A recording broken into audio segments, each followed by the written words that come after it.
Hello there and welcome back. Today, we have Gamora, one of the members of the Guardians of the Galaxy, and Batwoman, a member of the Bat family.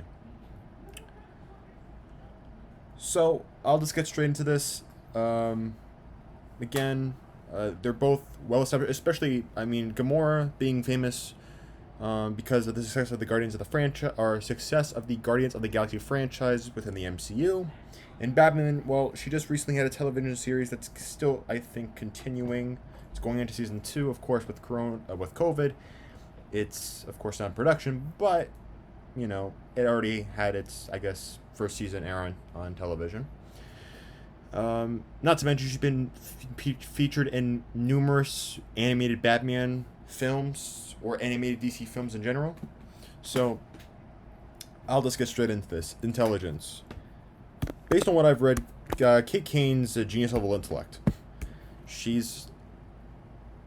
If you were to put her on the Marvel scale, she'd probably be about a 5 or a 6. And if you were to compare that to Gamora, who's at a 3. And before people ask, well, or people say, well, that really isn't good justification, are there any things you could mention?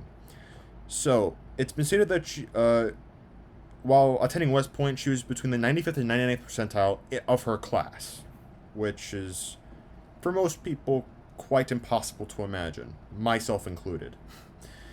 So, training in gadgetry, investigation, leadership, medicine, tactical analysis, and this is, I think, well, actually, I'll talk about that later. Of course, next category is tactics. But she is relatively intelligent, far more intelligent than Gamora based on what I've read. Tactics in fighting are going to be the hardest, I would say, to really definitively give as to who has an edge over who.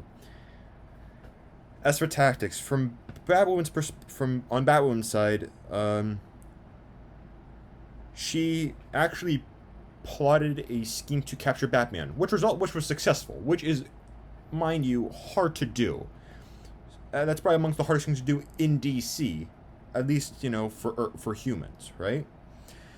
Not to mention, she can identify certain martial arts forms just by watching them and find flaws, as well as she studied the ancient Chinese text, the 36 stratagems.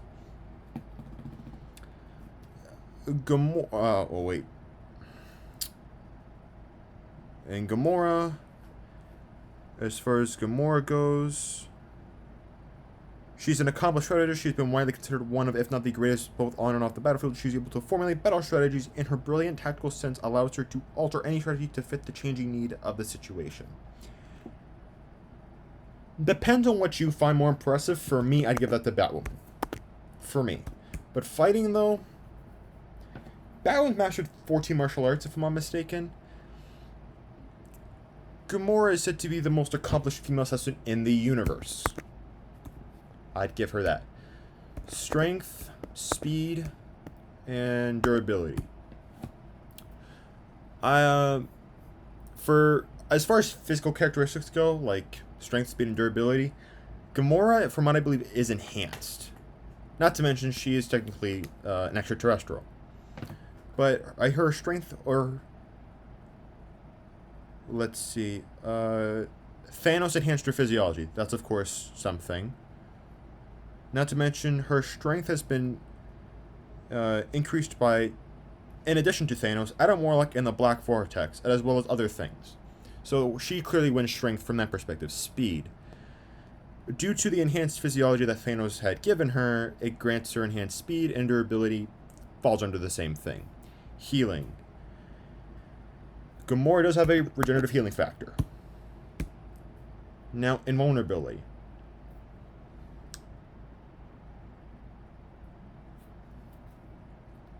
For the sake, again, this personally, in this case, they're both susceptible to. Here's what I'll say. As far as armor goes, I'd have to give it to Gamora simply because of the quality of armor that she's wearing. She's wearing armor from Nidavellir. So, it's dwarven armor or dwarven forged armor. Batwoman's got, you know, state-of-the-art military armor. So in that respect, you could say you could make the assumption or an educated guess that Gamora might have an invulnerability edge here. But the reason why I think it probably would make sense for that is because, well, first of all, as you can see, her head and her arms are exposed, or at least, you know, some parts of her arm. With Kate, it's only just her mouth and her mandible. So, and I guess a bit of her maxilla too. But, you know, it is what it is. But more often than not, her body is fully covered in armor. That, I have to say, is slightly greater than that of simply just having higher quality armor, but having more parts exposed. Energy projection. This is Batwoman entirely. From my understanding, Gamora uses swords, and she's all about up close and personal. Like, she's all about close quarters combat. So as far as energy projection and versatility, this would have to go to Batwoman. Versatility. Not versatility, I mean X Factor. X Factor goes to Gamora. Based on who she is, honestly, I don't think... I think Batman might pose a bit of a challenge to her, but aside from that, I think she's got this. I mean, aside from the fact that she's a superior fighter and physically more superior to that of Batwoman, I think it would just be a rather, you know, well, futile fight from Batwoman's effort. Again, the only hope that Batwoman has is if she can somehow, like, if she were to pull out a lethal, like a gun, and shoot Gamora in the head, perhaps that might work, because it doesn't say that Gamora is invulnerable to anything.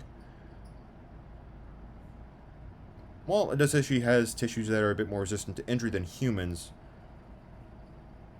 And her skeleton was constructed of a lightweight, nearly indestructible alloy. Okay, then never mind. So yeah, clearly bullets won't hurt. Nothing that Batman possesses might actually hurt. She might disorient Gamora, but as far as hurting her, I don't know about that. So for that, I'll give the fight to Gamora. I hope you enjoyed this video.